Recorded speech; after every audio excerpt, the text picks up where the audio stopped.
All right, and welcome back to the Battle Buddies podcast, where we believe that you should not take on the world alone. I'm joined again by Adam. Hi, Adam. Good to see you. Hello. It's good to be back. Missed you last week with the boss man himself. It was a lot of fun. You listened to the episode, right? I did. Yay! It was a good episode. I had a lot of fun. He had a lot of fun, I think. I hope. Yeah. Well, I'm starting today because I know you had a lot of plans to talk today about a lot of child development, and I know our theme, I suppose, our topic for today is correcting kids correctly. And walk us through what brought you to this point and what we're going to talk about today. Yeah, so honestly, I just came across this lecture on YouTube, and as I was watching it, a lot of the stuff, the person who's giving the lecture, a lot of the stuff he talks about really applies to teaching martial arts. And not only does it apply to teaching martial arts, it just applies to teaching in general. Like if you're a public school teacher, private school teacher, whatever, it applies to anyone who works in a classroom setting with students. Mm-hmm. And I think that I was able to try out some of the stuff he talked about, and it was very effective. I learned so much from like this 1 hour lecture, and so I wanted to bring it on here.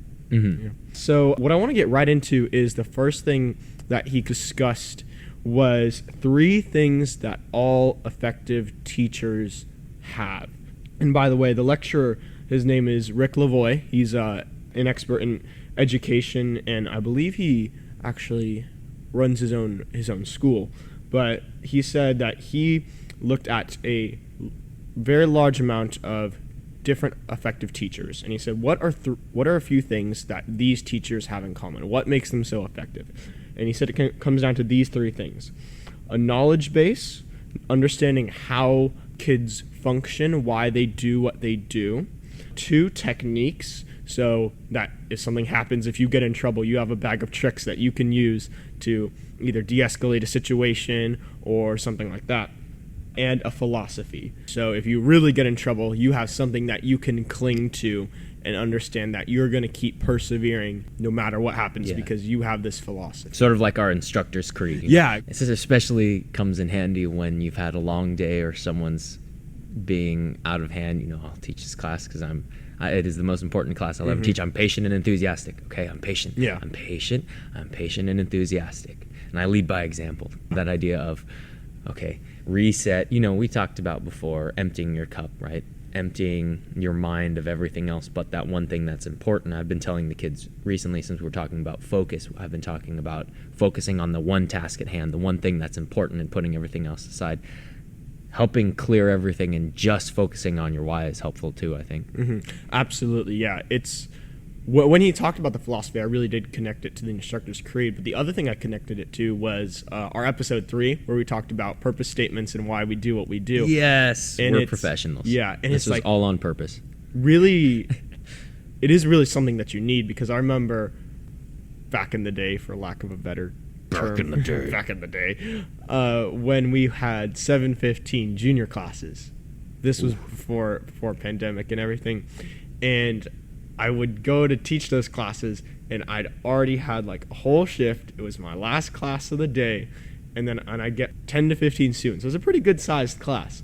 And there are those times where it's just like patient, enthusiastic, just like you said. Oh, see, those classes were bangers. I love the 7. They were fun. Fun fact, back in the day, for those who really care, back in the day, the 715 class, that was the class that I went to as a kid. It was the Wednesday 715 class. That was the main class that I went to when I was younger, and I loved teaching them. And there was actually a class after that. I don't know if really? you were around for this, but yeah, there was a class after that. We had an 8 o'clock teen and adult class, back when it was teen and adult. And it was actually pretty well attended during our early years. But then as time went on, I guess culture kind of shifted and fewer people started going to that class. Mm-hmm. So we eventually cut it off along with the 715 juniors because it was a little too late for some of the parents. Mm-hmm. But that slot became a little bit more adult-focused. Yeah. So when he talks about techniques, this is the second part I wanted to get into. One thing I connected to this to is how when we're being trained, when myself, personally, when I was being trained to be a martial arts teacher, and even our new instructors, when we're training them to be martial arts teachers, we tell them about things like praise, correct praise, proximity praise, influence versus authority. These are things that you're using every single day to help your students grow, whether it's martial arts wise or character wise. And then knowledge base, and that's what we're going to get into now, because knowledge base is something that it comes with experience. I think where when you're in that classroom, you're observing your students or even learning from other people who have more experience, that helps you understand how to be more proficient when working with kids. Yeah. And Rick Lavoie really gets into it into his lecture. And the first thing that I want to talk about in regards to knowledge base is the difference between positive and negative feedback. And this was incredible when he said this. It blew my mind, and I realized, oh yeah, that's really true. I see that in my own teaching, which is positive feedback changes behavior, negative feedback only stops behavior. So what's positive feedback? Positive feedback is praise, complimenting the student, public praise. That's really good positive feedback. Then what's negative feedback or negative reinforcement is punishment, obviously. When you give a student positive reinforcement for behavior that they're doing, they're absolutely more likely to continue that behavior even if you're not around. A time where I really applied this to my own teaching is around the time that I first started teaching. Like, I think I'd been teaching for like a few months or something like that. And I was working in our Panda classes, which is our 4 to 6 year olds. And we had this one student who would be very apathetic. I almost don't know how to describe it. Like, he would intentionally look like he was bored in class. And whenever we would be like, all right, everyone, pick a line in front of an instructor. When you get to the front of the line, you're going to do the super awesome punching combo, and then you're going to go to the end of the line, you're going to do your frog jumps or whatever it is. And whenever he got to the front of the line, it almost like I could tell based on the look on his face, he'd just be like, I don't want to give you any effort. And I was like, how? Quite defiant for a 6-year-old or a 4-year-old. It kind of blew my mind a bit. I was like, how is he so defiant for such a young age? But anyway, so one class, I have him in class, and I'm just like, okay, how am I going to deal with this? And I decided that for that day, I'm not going to do anything but praise him. I'm just going to give him compliments. So if I see him doing anything right, I'm just going to give him praise. And it started with, I saw him sitting correctly and focusing on the instructor, and I complimented him on that. And it became a snowball effect. Every time I saw him doing anything right, I made sure I would give him praise for it. And we call this catch them doing something right. And that's what I was doing. Every time I saw him doing something right, give him praise. Yeah. And that is what got him to give me the effort. Before, he would give me no effort. Then, when I was appraising him, when I had him hit a bag or do the combo, whatever it was, he gave me the best effort that I'd ever seen him give. It was incredible. And so that's an interesting example when I saw positive reinforcement changes behavior. Yeah, they're looking for attention, right?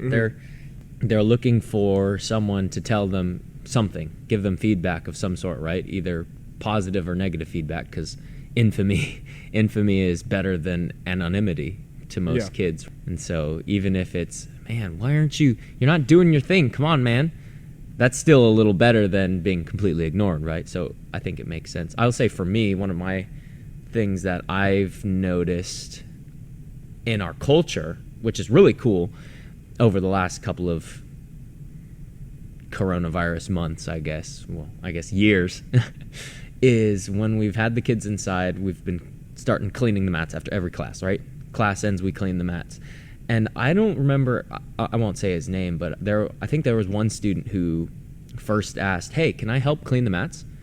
And I said, well, sure, go for it, right? And so he's out there scrubbing the mats with the mop. And so afterwards I say, hey, great job. Thanks for helping. I appreciate you having that servant attitude. Great work, right? Guess what happens next class? Next time I see him, hey, can I clean the mats? Absolutely, man. Totally. Let's do it. You got such a great attitude. Well, a couple weeks later, what happens? two other kids come up, hey, Mr. Gabe, can I help you clean the mats? And it's like, oh, I see. Because what they're looking for, of course, they're helpful. And I'm not going to say, no cleaning the mats for you. But they're being helpful, but they're also looking for, I want to get that same praise that kid's getting. That looks amazing, right? I want to get that same level of praise because it feels good, right? It feels good to be acknowledged. It feels good to be seen and to be helpful as well. And I think that kids really do like to help people out, because what are they doing? If we're role models to them and they look up to us, then they're pleasing us, right? They're making us feel happy. They want to please the people they like. And so if they make their parents happy, yes, I made my parents happy, right? They want to make them proud. Yeah, absolutely. Oh, just one more example. I want to tell one more story before yes, I move on. This is going to be a big story podcast, I guess. Yeah. Okay, this is another time when positive reinforcement changed behavior. And it was very, I don't want to use too strong of a word, but it was almost like revolutionary, because these two students that I've had for years, when I had them in class, it made the class difficult. And it was because they could be a distraction in the class. And so one time I had them in class, it was just these two students and another student. And I was trying to think about, okay, how am I going to approach this? And I realized that they responded well to rewards. They responded well to that positive reinforcement. And so when they did do what I wanted them to do, whether it was, all right, kick this bag, or stay in your fighting stance, or just make sure you stay in the right spot. If they did the right thing for a certain amount of time, I'd say, all right, you're doing an awesome job. You're staying disciplined. You're staying focused. Here's your reward. And that reward system, they responded incredibly to, because when they realized, oh, this behavior gets me something that I want, then they continued to do the right thing. It's negotiation, right? Yeah. I get what I want, you get what you want. I want you to be focused, and then you did the right thing. Great, here's your praise. Exactly, yeah. The next part I want to get to is what Rick Lavoie calls successive approximation. And this can kind of be summed up into 2 points. One, you want to reinforce each step towards the goal. And 2, reward direction, not perfection. All right, so what does this mean? Yes. Each step, even if it's a small step, that a student takes towards being either more right or less wrong is worthy of being celebrated. So if I have a student who is a new student and I'm working on a sidekick with them, and they don't know how to chamber on their sidekick, but they do know how to keep their hands up. And so they're doing their sidekick and they're flailing it out there with no chamber, and I say, great job keeping your hands up. That's really, really good. I'll first recognize what they're doing right. Then I tell them, okay, now add in that chamber. Pull in that knee, then throw the kick out. And even if it's like they chamber a tiny bit and then they kick, and it wasn't a very powerful kick because the chamber wasn't big enough, I'm still going to say, all right, great job. You recognize that you pulled the knee. Now I want you to pull that knee even more in.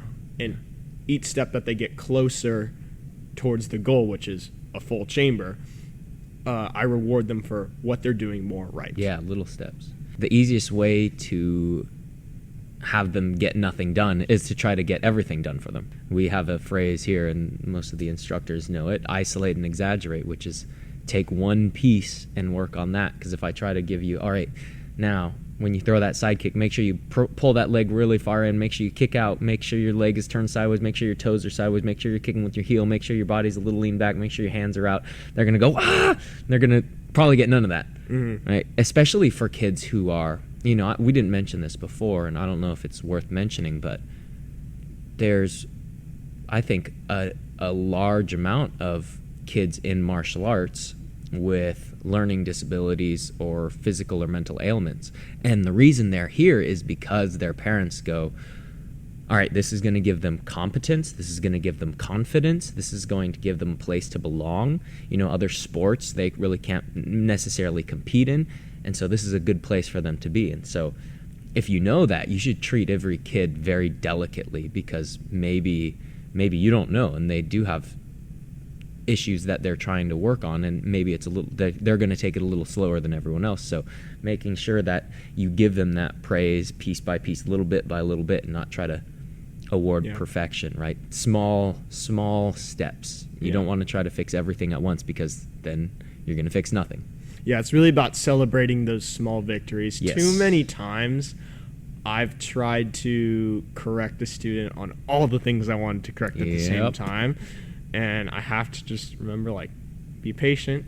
They're at where they're at, and it's going to be one step at a time. Mm-hmm. And part of it is I'm almost like, sometimes I take that mentality of, if I don't fix everything, then I'm not a good instructor. And that's not true. I don't need to fix everything to be successful. I just need to fix one thing at a time. Yeah. I want to get them to the end goal. And each time they take a step towards the end goal, I want to make sure I celebrate every step that they take, especially for students who come into martial arts seeking that confidence booster, right? Or maybe they're not seeking it themselves, but their parent is seeking it for them. And oftentimes, because I was one of those students, oftentimes those students don't think they can achieve anything themselves. At least that's what it was for me in my personal experience. I don't want to speak for everyone, but if that student is like that, when their small accomplishments are celebrated, that kind of gets them to realize, oh, I can do something. I can be competent if I'm working at it. And if I set my mind on something, I definitely can achieve something. Yeah, you know where this is just right into my head, just arrived. You know where I think we drop the ball on this the most? Teens, man. We do not use this enough for teens, because the teens, we think, oh yeah, you're older. Yeah. You can take all this stuff, or the Krav classes we do, or our kickboxing classes. I think that for the teens and for the adults, this still applies, right? Because if I try to say to a teenager, 15 years old, 14 years old, and I say, all right, here's everything I want you to learn, and then I want you to pull that in and blast it out there, and then I'm going to make you do it in a stress drill. And they say, but Mr. Gabe, it's my first day. I go, okay, hold on, pump the brakes, Gabe. You're giving them a little too much. I think for me personally, I forget this sometimes, because when I see their age, I think, oh yeah, they can pick up on things a lot faster. Not always the case, especially sometimes when they're brand new. The main thing in their mind, right? The main thing that's taking their attention is, I don't want to look dumb. I don't want to look stupid in front of all these kids, right? Or all these peers of mine, all these fellow teenagers, and especially in front of this mildly scary instructor who I just met, especially if you're working with Daniel, the scary instructor that I just met. And I don't want to mess up, because who knows what it'll do. Maybe he's going to spaz on me. He's going to say, all right, go to the middle of the room, and everyone's going to do sweep kicks on you until you're unconscious, right? And that's silly, of course, but those are kind of the things that are going through their head. They're thinking worst case scenarios, because when we don't know what's going to happen, our minds usually go to the worst case scenario possible, right? And so what's helpful for them is for us to go, all right, you're new at this. It's okay for you to make mistakes. I remember recently there was a new white belt we got, and she was a little bit that way, where I could tell, ooh, you are terrified of what's going on right now. And so I went out and I talked to the instructor, and I was like, hey, just so you know, this kid is having a little bit of a tough time. And then I went over there and I talked with her a little bit and said, it's okay to mess up. It's okay. And then she clicked, right? And then she's still here working hard, and I'd say that she's got a lot more motivation now, and she's really doing well, because she had some time to go, okay, not everyone's trying to kill me here. I can relax a little bit, right? And I think that's super important, especially for that age group, right? It's important for kids too, and it's important for adults, of course. But when they're in that 12 to 15 to 17 age range, that's when they care about what everyone thinks about them. That's exactly what you mentioned, is something Rick Lavoie talks about. He mentions in his lecture that, I think he read it in a book, but just know this is not original thought from me, and this is not original thought from Rick Lavoie. He said he found this from a different source, but that Teenage years are a 24-hour, 7 days a week, 365 days a year battle to not be embarrassed. Yes. Yeah.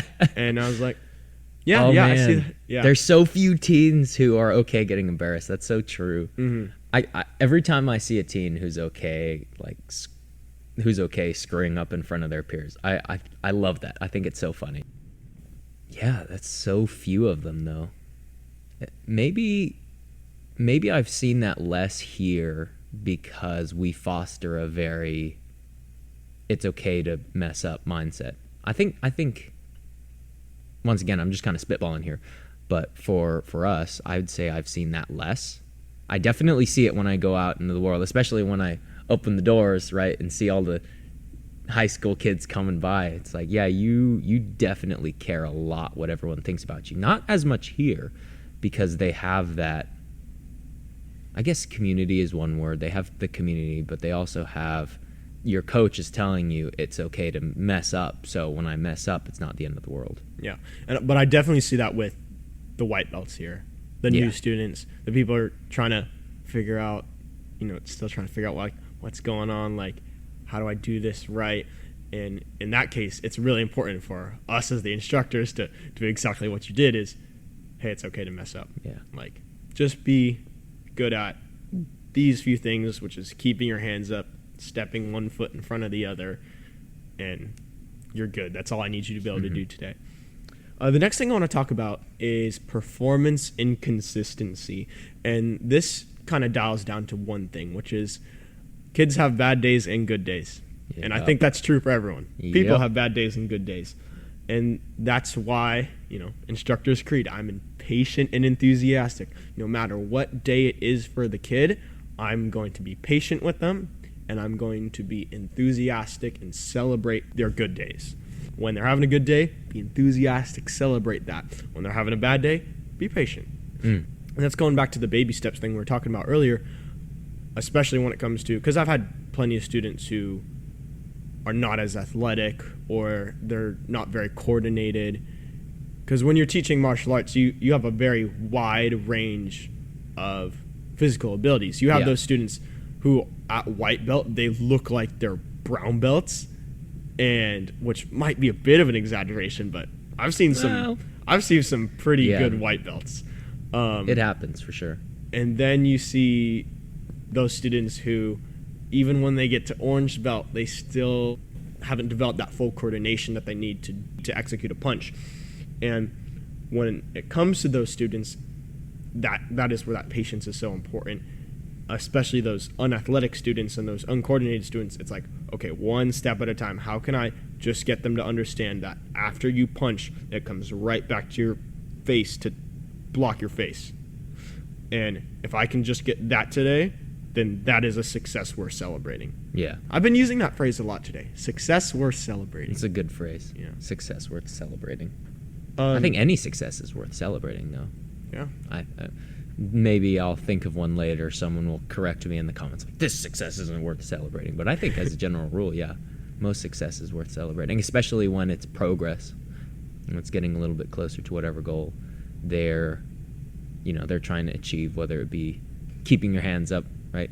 I remember working with a student this week, and he was dropping his hands when he was throwing those punches, and I was like, all right, pop it right back, right? Pop it right back. And we trained that for a good 10 minutes, and finally he was looking really up to it, and I was like, yes, there it is, that's it. And he was popping too, because he was excited that he was finally getting it down and getting it right. So small success is super important. And that actually goes back to something you told me about. I remember I just finished teaching an outdoor class, and it was a bit of a tough class, and I was asking you some questions about, okay, how would you handle this differently? How would you handle this differently? And something that you said is find something they can be a pro at easily.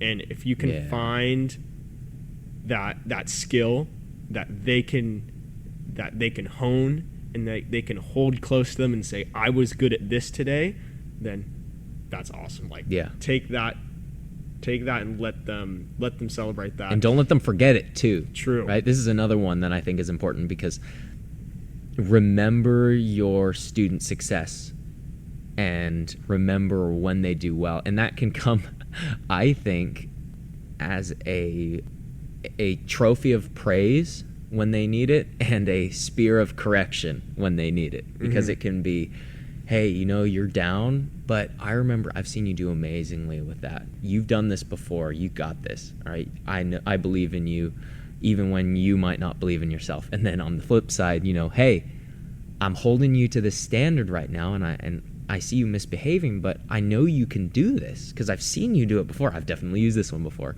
I've seen you do this before, and I know you got this in you, right? Saying, hey, you can do this, and I know you can do this. You've showed me you can do this. Now show me again.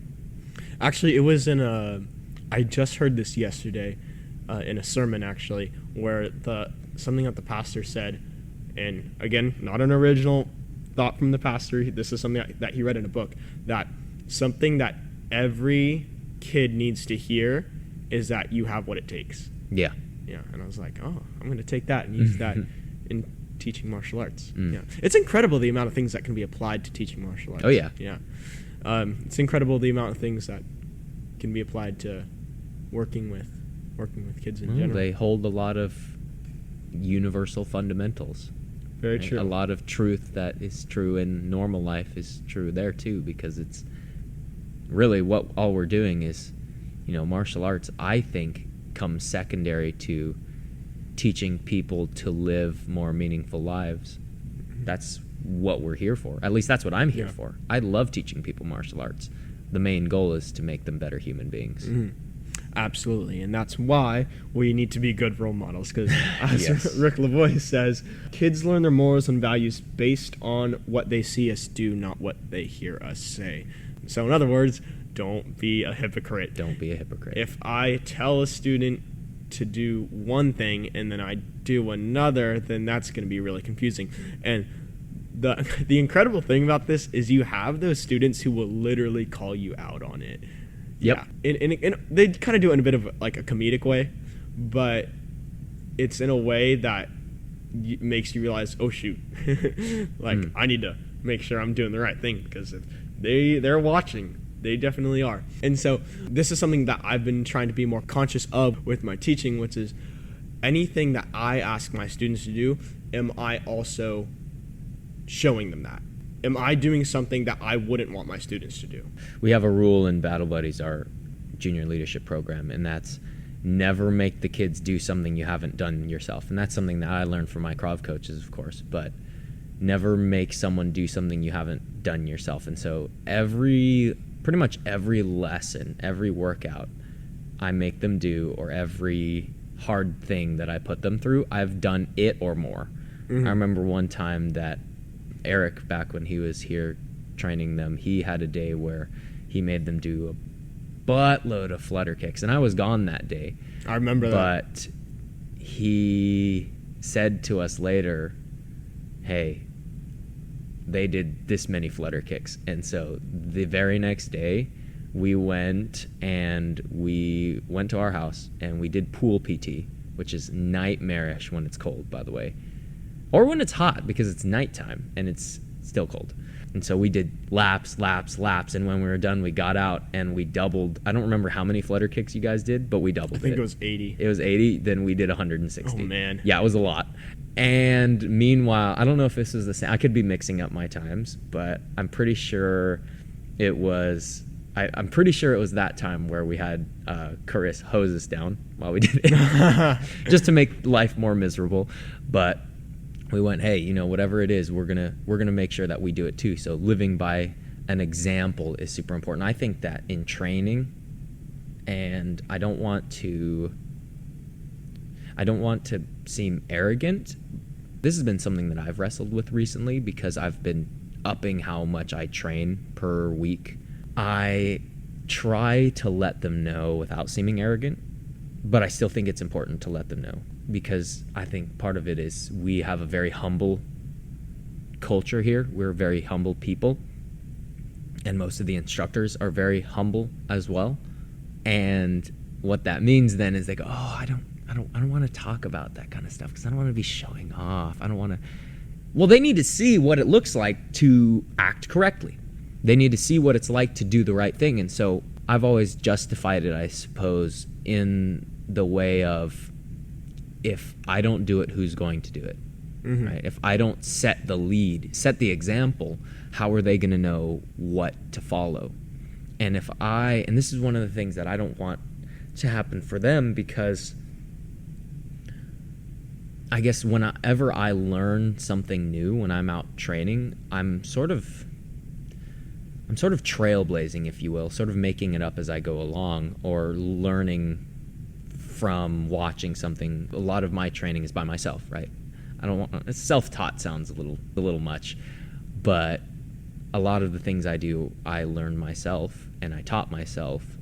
And so I want the kids to know, hey, that's okay. You can go, you don't have to be in front of me talking to you, showing you what to do. You can go by yourself, right? We have open mat times for a reason, so people can go, all right, I really want to learn this. So I'm just going to practice it for 30 minutes, just straight, one thing, nonstop.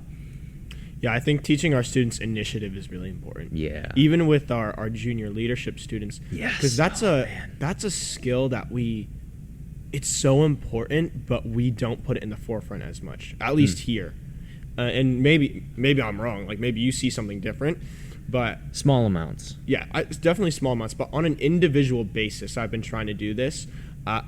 Definitely with my mentees, the members of the junior leadership program whom I mentor. Just trying to tell them, go train on your own. Go on that run. Do those sets of those push-ups so that you're ready for your brown belt test. Don't think that you have to wait for somebody to tell you. Yeah. Don't think you have to wait for permission. Yeah. Right? Or even don't feel like first of all, don't feel like you always have to be training. But don't feel like you are overtraining. There's no such, in my opinion, there's no such thing as overtraining the fundamentals. Now, there is such thing as overtraining, as in working too hard where you hurt yourself, but there's no such thing as overtraining the fundamentals. And I would say for me, I've tried to work fundamentals more when I'm here to be, I guess, an example to the kids. And once again, I struggle with this because I don't want it to seem like, oh yeah, look at Mr. Gabe, he's so cool. But I try in my training life to show kids that it's okay to just train whenever, whatever. And so when I'm here and I have nothing better to do, I'll go and I'll throw elbows, practice, train my elbows, train my teeps. And the nice thing is I've definitely seen it pay off in small amounts. There are some of our junior instructors, and I'm not going to name them by names, but I'll bet if they're listening, they know who they are. I'd say about 3 or 4 of them who I'm always impressed when I see them. No pushing, nudging from me, which I do probably more than I should, but nothing like that. And I'll look over and I'll see them on the mat and they're training, and that blows me away whenever I see that. It makes me so happy because I know that, okay, they're actually training without me having to encourage them or say, hey, you should go be training. You should train more. They're doing it on their own. And that makes me happy because that means that my example is being efficient. Mm-hmm. Yeah, and I think I don't necessarily think it's bad that you set that example. I think that it's good that we as instructors set that example of training on your own, because something that Eric actually told me when he was here last summer, which is you as the instructor should be able to live up to the standard that your students have for you. Yes. And what that means is your students see you as like this great instructor who's teaching them all these cool martial arts things, and they have all the knowledge and they have all these abilities. That's a weird word, but they do, really. Yeah. Like we're superheroes to a lot of them. Yeah, and we got to live that too, right? This is silly. Okay, silly disclaimer. But when I have, and sorry to cut you off, by the way. It's all good. When we have kids do icebreakers, I'll have them say, okay, what's your name, and then what's your favorite superhero? And usually it's silly, but they'll say, I don't know, and I'll say, okay, your favorite superhero is Sensei Nick. Okay, your favorite superhero is Mr. Daniel. And I'll say that, and in a lot of the ways, have you seen Sensei Nick's speed? Right? In some ways, we should not be giving off a mediocre appearance. because we need to give them, and once again, it's not a prideful thing. It's not, oh, look at me, how strong I am, how fast I am, how capable I am. It's, I want to set the best, for me personally, I want to set the best technical proficiency. I want to be amazing at the fundamentals, so everyone else can see that and go, okay, I want to look like that, because that's what it looks like to be proficient. And even going back to how kids learn their morals and values based on what they see us do, if they see us as people who take initiative to do our training, doing our due diligence to practice the fundamentals, and doing it on our own and not waiting for permission, if they see us doing the right thing on our own, then they will want to do the right thing on their own. The next part I want to get into is praise. Almost how to praise. I know you used the phrase how to correct kids correctly before at the start of the episode. This section right here is going to be how to praise kids correctly. Because we've talked a lot about positive reinforcement today and why it's so important, but I want to actually talk about how to do it and how to do it effectively. Because if it's not effective, then it's you might as well not even be praising. So Rick Lavoie says that there are two different types of praise. One is evaluative praise, and the second one is descriptive praise. Evaluative praise is me saying, good job. So Gabe does a front kick to a Wave Master. Wave Master is one of the bags that we have here, by the way. And I say, good job. That was a good kick. All right? Now, descriptive praise is being more specific, telling Gabe exactly what he did right. So Gabe kicks a bag, and I say, oh, you brought your knee up super high, and you fully extended your kick, and you rechambered after, and when you reset back into your stance. I'm telling him all the things that he did well. What are the things that actually made his kick good? Because if I say, good job, it's fine, but what did he do a good job at? And that's what the point I want to reach with my students is telling them what did they do a good job with. That's what they need to hear. Yeah, correct me if I'm wrong, but I think the evaluative praise is also a little bit, from what I got, sort of like comparative praise, right? Where it's, oh man, you're the best at that in the gym, right? Which is dicey at best. When I say that, and there are some kids who I say, hey, you're one of the leaders in this area, which I think is helpful. But if I go around saying that to every kid, oh, you're the best at kicks, you're the best at this, then they're gonna go, oh, okay, he says that to everybody, and that kind of loses some of its power. Whereas the descriptive praise is, let me tell you how you are better than you, right? We've talked about this before, comparing people to themselves and being better than they were yesterday. If I say you're better than you were yesterday, and here's how you did better than you did last time, then that's a lot more meaningful, I think, to them. If I have a student who just has outstanding behavior in class, they're a great leader, they're saying yes or no, sir, they're just setting that great example, I always make sure that I take the time to, after that class, go with that student to see their parent and tell their parent how good of a job that means a ton to them too. I would take that further too, and I'd say one of the things that I've tried to use a little bit more, and this is, I guess, back onto the preventative correction, right? Trying to keep behavior from happening before it happens. And that is what I like to do is I'll make it a little competition, because I think a little competition is helpful. Not a ton, but a little competition can be helpful. And I'll say, man, this student is doing amazingly. The student is rocking. They stood up so fast. They were the fastest one to stand up. And then the other kids, especially if it's a competitive class, they'll go, oh, okay. And they're good friends. So they'll go, oh, okay, I'm going to beat that guy now. And so the next time they stand up, boom! Oh man, that was really fast. And that's good for a competitive rowdy class, I think. But that's a niche. I don't think you should use that everywhere. What I also like to do is make them collectively work together with each other. All right, guys, you guys stood up really fast, but now I'm going to see if you can stand up in 3 seconds. Oh, you guys made it. All right, next time we stand up, we're going to see if y'all can stand up in 2 seconds. And you guys are becoming lightning fast.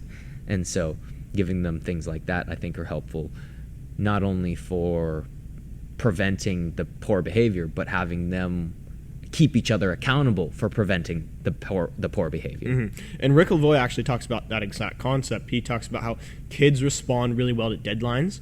If you tell a kid to, go clean your room, I bet you can't do it in 5 minutes, and then boom, he's off. He's cleaning it up, right? We can use the same thing here. I mean, you use the exact thing with getting them to stand up, all right? Oh, you guys are standing up slow? Okay, bet you can't do it in 3 seconds. Bam. And it's amazing that the impact that has. And the other way that he describes it is you and the students versus a list, right? If you have, and this isn't really as applied in martial arts teaching, but there are definitely ways that we do this, just not as directly, which is you have an agenda. Like if you're a teacher in a classroom, you have an agenda, you have a list of things that you need to get done. It's like, all right, come on, guys, we got to get to the end of the list. We only got 15 minutes left. We're trying to get to the end of the list, that sort of thing. And then it becomes a community of, all right, we're all working together for this goal. And it really can reunite your classroom. Going back to descriptive praise and telling students what they did right, I want to tell another story. Can I tell another story? Do it. Okay. That's why we're here, man.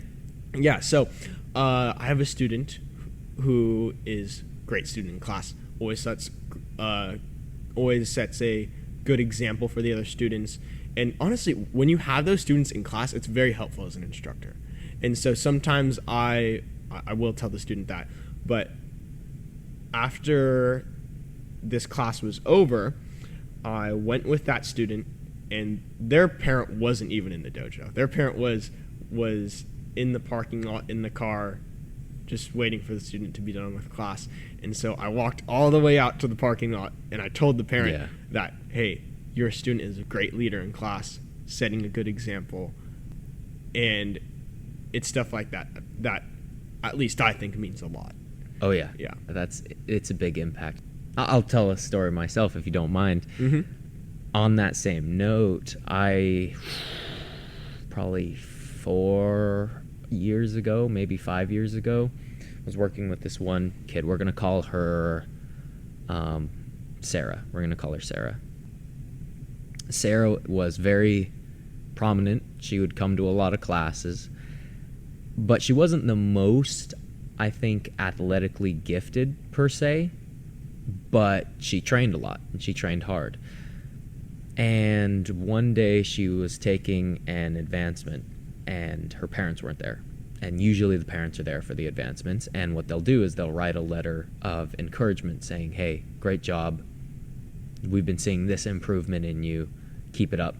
And since her parents weren't there, I said, oh, heck, I'm going to do it myself. And so I wrote a letter out, and when it was time for them to go to their parents, I said, hey, Sarah, come here. And so I showed Sarah the letter, and she liked it, and she thought it was great, and I totally forgot about it. 5 years later, I get a text, and it says, hey, I was talking to Sarah the other day. It's from another instructor. They say, I've been talking to Sarah the other day, and they wanted me to send you this picture. They send me a picture, and it's the picture of that card. Wow. Oof, that was a lot, and it meant so much more to me, I think, seeing how much it meant to them, because that was, I gave you encouragement from so long ago, and this is what it meant to me, and that's what it meant to me as the coach who did it. I was like, those are the things you live for, man. That's the reason we do this stuff, I think. Yeah, and that segues us right into the next part, which is poker chips. So, poker chips. Towards the end of the lecture, Rick Lavoie discusses the concept of poker chips. And the way he uses it is poker chips equals confidence. We'll go self-esteem. That'd be a better word to use. Poker chips equals self-esteem. If you have a lot of poker chips, you have high self-esteem. If you don't have a lot of poker chips, you have low self-esteem. We, as instructors, as people who work with kids, with students, our job is to give our students poker chips and to only take away the number of poker chips necessary. Only take away the amount necessary. So if a student's not behaving, I'm going to give them negative feedback. I'm going to give them negative reinforcement. I am going to take away some poker chips. However, I always got to make sure I give that back. And this can really be explained through our praise, correct praise concept, which is, okay, think of each student as a piggy bank, right? And every time I praise them, I put money in the bank, or I give them a poker chip. So positive reinforcement is giving them poker chips. Anytime I give them correction, punishment, negative reinforcement, that's taking away some poker chips. So that's why whenever we're making a correction with a student, we always give them a poker chip first, then we take away one by making a correction, then we give them one back. So it's 2 steps forward, 1 step back, ultimately. And as instructors, the more poker chips that we can give, the better. Like, going back to your story, like when you gave Sarah all those poker chips, that is us achieving. She like won the table. Won the table. And then I did too after that, which was even better. And something that I think is very powerful is even those students that really try your patience, those are the students that need your patience the most, because if they're getting lectured all the time on their bad behavior, if they're getting lectured from you on their bad behavior, then they're probably getting that everywhere else. And so you want to be the one person that actually is giving the students some positive feedback, because if they're not getting it anywhere else, then they're like a desert with no water, because they need that. They need that positive reinforcement for their development. And when I catch them doing something right, when I tell them, hey, you're doing a good job at this specific thing, and I give them those poker chips, it's like, it's amazing. It has a great impact. And that's literally what we were talking about towards the beginning of the episode, which is the impact that positive reinforcement has. Positive reinforcement changes behavior, especially for those students who don't get a lot of positive reinforcement. Who don't have a lot of poker chips. Yeah, it's important to remember, too, that they have a limited amount, right? Eventually, if you don't give any back and you only take, it's going to run dry. And it's even more the case, I think, for the students, what we call the opportunity students, right? The ones who are not the ideal students. And we could spend a whole episode just talking about that phrase, opportunity students. But long story short, it's the students who are not as well behaved, not as well off as some of the other beginner students. They're not talented as much as the other ones. And what we do, and what we really need to be careful of, is comparing them, right? Comparing them to the more gifted, more athletic students, because essentially what we're doing is we're saying, all right, we're going to put this talented, popular student, right?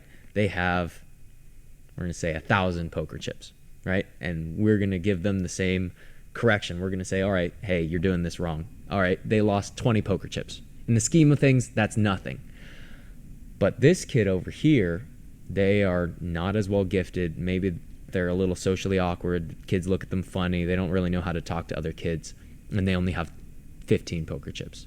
That same correction that I can give to Bobby, the amazing star student, if I give it to Billy, the kid who really doesn't have any self-esteem, he's got the 15 poker chips, he's done, right? He might never come back in these doors because I just took away all the chips he had. And if you go to a place where all you ever do is lose, and lose, you're not going to want to go back to that place. Right? That's why casinos make you win every once in a while, right? You lose $100, you gain back 30 because you go, yes, I won something. I want to go again so I can win some more, right?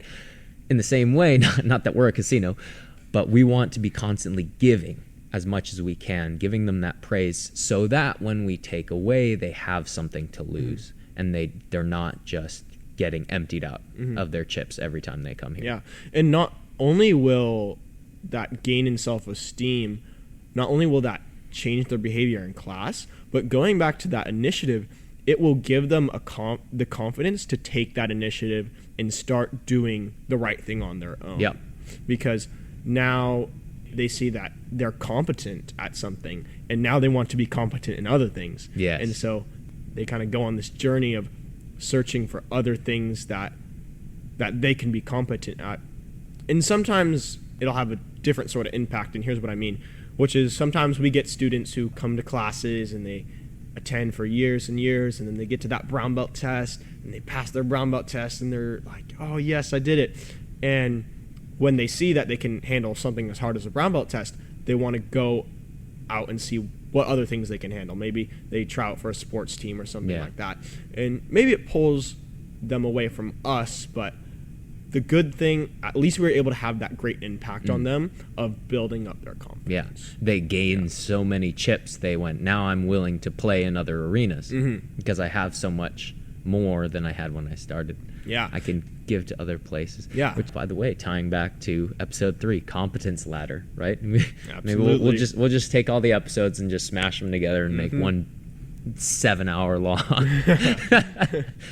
But I think that's important to remember. Back to what we were talking about a little earlier with the teens, I think it's important to remember with them because, once again, if they're always trying not to look stupid, if we make them look stupid, that's that small amount of chips they have going down the drain, getting taken away. And I'm saying, all right, you had this small amount of playing pieces, but since you didn't do it correctly, I'm going to take them all away. And that will make a kid, and if this is what they think, that'll make a kid do one of two things. And I know Lavoid was talking about this.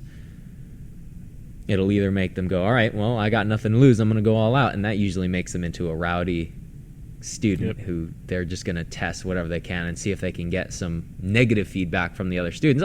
He did something funny. And that'll make them want to take that back and maybe gain something. Or it'll make them do what? They're going to clam up. They're going to say, I don't want to say anything. I don't want to give any answers. I don't want to throw this move even because it's going to make me look dumb. And so it's important to watch both of those because both of those are an indicator. Whenever they are acting out or whenever they are shelling up, it's an indicator of low self-esteem. Yeah, when those students who have no poker chips, exactly like you said, they're either going to play conservatively or they're going to play recklessly. Yeah. And going back again to the story I told earlier about the student who was giving me little effort and was apathetic, maybe he had little poker chips. Yeah. Maybe he had barely any poker chips, and because I started giving him more, he gave me the effort that I wanted. He played recklessly at first, really. Yeah. He's like, all right, I don't know if I'm going to get anything out of this, so I'm just going to go out and test this instructor's patience and see what he does. Maybe he'll go, don't do that, and then I'll go, ha, ha, ha, I was doing something funny. And once again, that's that infamy over anonymity, because anonymity takes more chips away than infamy. And especially if they don't know you well and you don't mean anything to them, if you say, hey, you're not doing well, that doesn't really mean anything to them. Now, correction from, I talked a little bit about this with Sensei, correction from someone who is someone you look up to, that means a lot more than correction from some random person. Because if a student knows, hey, I really want to make Mr. Adam happy, I really want to make him go, yeah, great job, and I acted out and he said, no, I'm not looking for that right now. Oh, okay, I got to fix this. But when I do the right thing, he goes, yeah, that's exactly what I'm looking for. Now I know this is what I got to do to make him happy. And in the same way, I've been observing recently all the other senior instructors and specifically how they praise students so that I can make my praise more effective. And I've done this with Sensei Matt a lot because he's very effective at praising teens. And just the tone of his voice and the way he expresses himself with his praise is very genuine. And that's what you want, is that authentic sort of tone.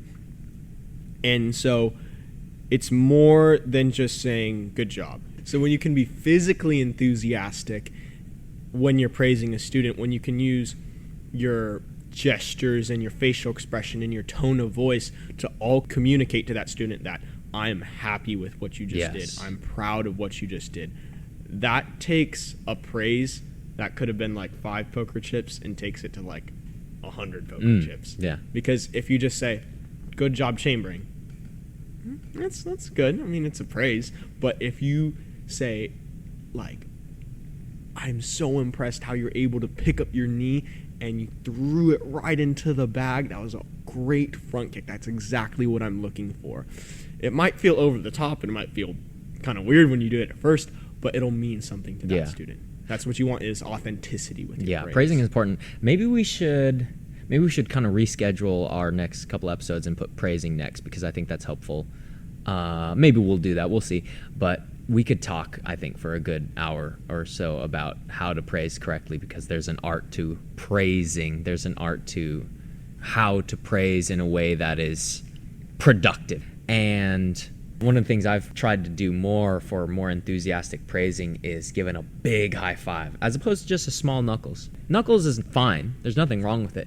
But when you make that big enthusiastic, yeah, great job, boom, the kid goes, yes, I'm energetic because you're energetic, right?